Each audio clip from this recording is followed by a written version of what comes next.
101 Dalmatin xilasedici bala itlərin hekayəsi. Londonda Roger adlı bir musiqiçi və onun sevimli Dalmatin iti Pango yaşayırdı. Bir gün Pango gəzinti zamanı Anita adlı gözəl bir xanımla və onun dişi Dalmatin iti Perdi ilə tanış oldu. Roger və Anita dərhal bir-birlərini sevdilər və evləndilər. Pango və Perdi bir ailə oldular.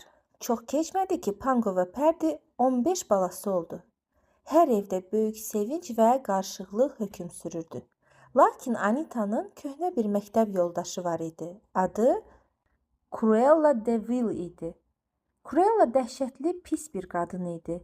Onun ən böyük arzusu xallı Dalmatin dərilərindən bahalı bir kürkü tikdirmək idi. Cruella balaları dərhal görmək istədi və onları Rogerdən almağa çalışdı. Roger və Anita razılaşmadılar, çünki balalarını çox sevirdilər. Cruella çox qəzəbləndi. O, 2 dəfə axmaq adamı Kasper və Jasperi tutdu və onlara əmr etdi ki, gecə evinə girib bütün 15 balanı oğurlasınlar. Pango və Perdi yuxudan oyananda balalarının yox olduğunu gördülər. Onlar çox kədərləndilər, lakin təslim olmadılar. Pango şəhərdəki bütün itləri köməyə çağırmaq üçün axşam ulultusu adlanan qədim bir it rabitə sistemi yaratdı. Londondan tutmuş uzaq kəndlərə qədər bütün itlər onlara kömək etməyə başladı. Bütün itlərin axtarışı sayəsində balalar kənddəki böyük köhnə bir evdə tapıldı. Balalar oğurlandığı evdə Pango və Perdi öz balalarından başqa daha çox it balası tapdılar. Onlar da Cruella üçün oğurlanmışdılar.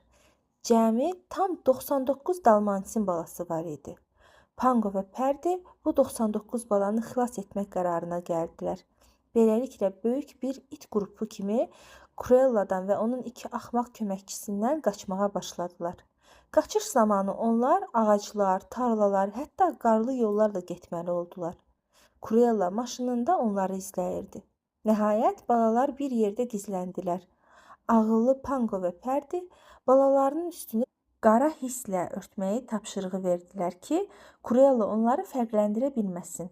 Uzun və təhlükəli bir səyahətdən sonra 101 Dalmatin balası, Pango və Perdinin 15 balası və yolda xilas etdikləri 84 bala, cəmi 101 it evə çatdı. Roger və Anita bu qədər itin gəlişinə çox təəccübləndilər, lakin sevindilər.